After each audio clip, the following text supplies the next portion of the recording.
Air signs, tignan po natin kung ano yung mensahe para sa iyo ngayong araw. Keep in mind po na ito ay general reading lamang, so hindi po lahat ay makaka-relate.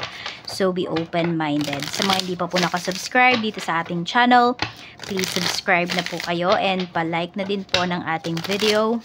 At sa mga nais pong mag-avail ng ating private readings, ng ating Evil Eye Amulet, ng ating Cures Bracelet, makikita nyo po yung link sa description box. Tarot Intentions by Aliana Reyes. Check natin yung energy.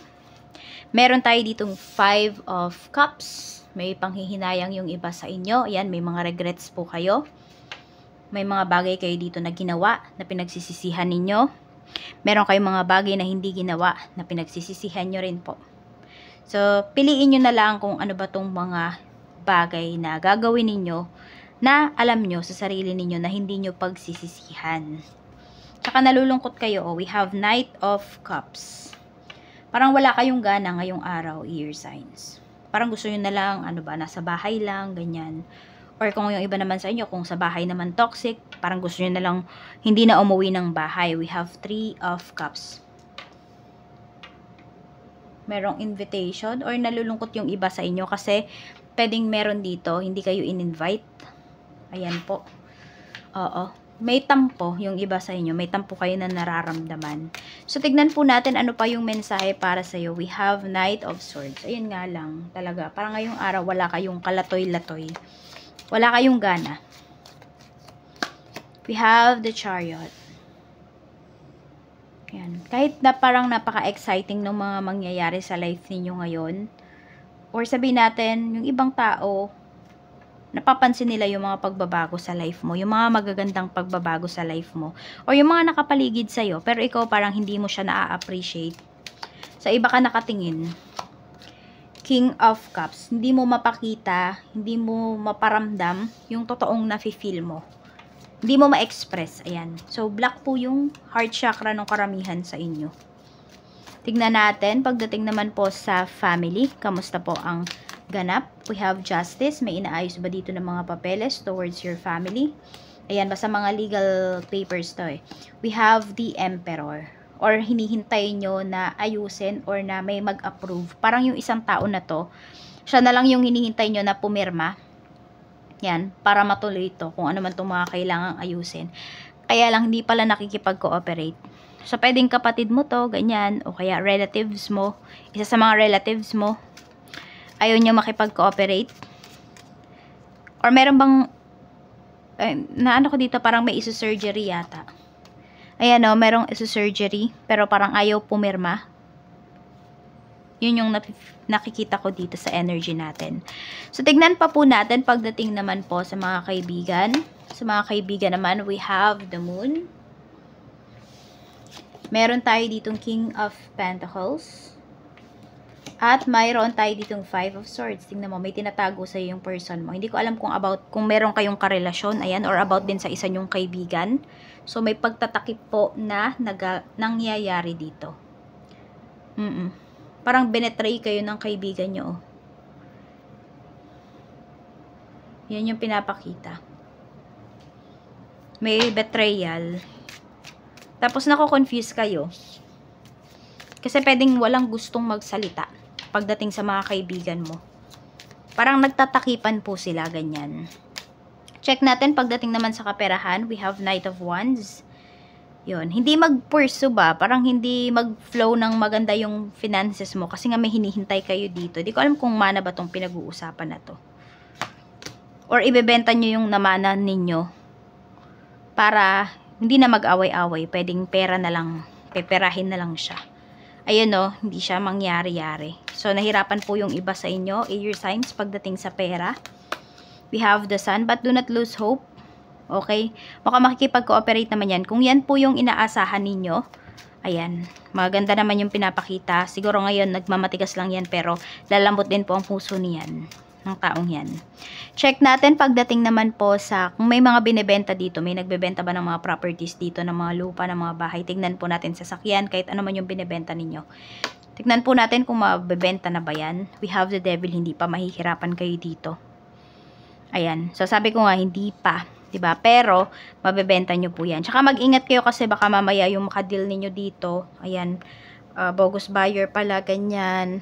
Baka lokohin lang po kayo. So, maging maingat po kayo dito. Kung sino man tong makaka-deal ninyo.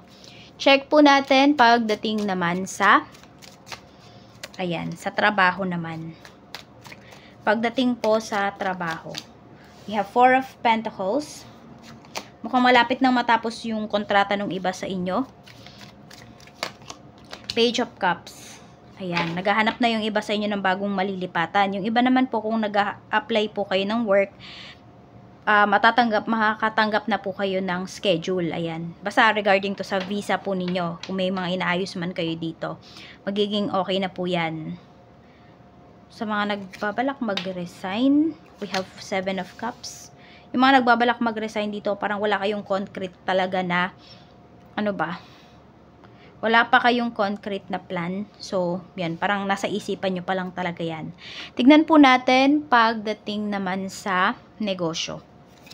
Sa negosyo, ayan, we have 6 of Wands. Wow, ang ganda ng energy, pagdating sa business. Nakikilala na po talaga yung business ninyo. Ayan. Hindi nauubusan ng client, Dire-diretso po yan. Maganda po yung pinapakita dito pagdating sa inyong business. So, maging hands-on pa po kayo. At saka kailangan yung presence ninyo dito pagdating sa inyong negosyo. Ganto, parang may mga kliyente kayo na pag hindi kayo nakikita, hindi sila bumibili. Ibig sabihin, magaan po yung energy mo. Yan, ikaw yung gusto nilang makita. Hindi lang yung product mo yung pinupuntahan. Even pati ikaw. Magaan yung energy mo, air signs. Kaya madaming tumatangkilik sa iyong business. Kaya po talaga, maging hands-on ka. Kasi paganda pa po yan ng paganda. Tignan natin kung yung iba naman po sa inyo, kulang kayo sa sa puhunan, tas gusto nyo magdagdag. Nakikita ko lang kasi dito pwede kayong mag-loan. Mababayaran nyo naman po. Tignan natin pagdating naman po sa love life. Kamusta naman ang love life, spirit guide? Okay, we have Star. Sabi dito, your hope and optimism are a powerful love magnet for you right now. So, kung iniisip ninyo, hindi kayo kamahal-mahal, ganyan, ayun talaga yung ma-attract ninyo. Kaya po, isipin ninyo dito na may taong paparating para sa inyo. Na on their way na yung tao na para sa'yo. Tignan natin para po sa mga single. We have Death card. Yan. Okay, tsaka isa pa, ayan, yung iba sa inyo, hindi pa kayo nakaka-move forward. Siguro yun yung pinagsisisihan nyo. Ayan, may regret kayo dito. Baka may pinakawalan kayong tao. So, yun. Tignan natin kung babalik pa ba yan, kung sino man yung hinihintay mo. Wheel of Fortune, wala na po kasing pag-asang bumalik yan. So, baka meron na rin yung bagong karelasyon. Or kung wala man, wala na siyang love na nararamdaman sa'yo. Yan, para po sa mga ayan, baka kakagaling nyo lang sa breakup. Baka wala pang 1 year. Check natin, pagdating naman po sa mga married.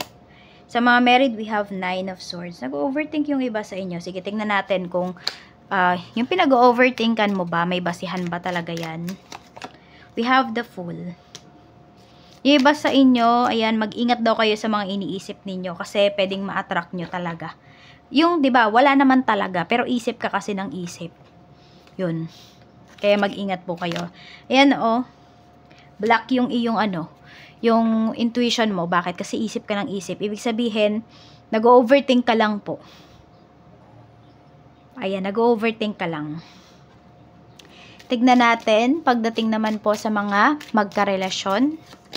We have Ace of Cups. So, may panlalamig. Parang napagod na yata kayo dito sa relationship. Or pwedeng yung person mo, napapagod siya. We have the Magician. Oo, meron dito parang, meron dito na feeling niya talaga, binigay niya na lahat pagdating dito sa relasyon na to. Kaya napapagod na. Yan wala pong pinapakita dito na mas magle-level up pa yung inyong relasyon. Kaya pag-isipan mong mabuti. Kasi pwedeng ikaw, nakikita mo yung future mo with your person. Pero yung person mo, baka hindi ganun yung nakikita niya. Kasi pwedeng sa iba siya nakatingin. So, ayan lang po. Maraming salamat. Mag-iingat po kayo always and more blessings to come.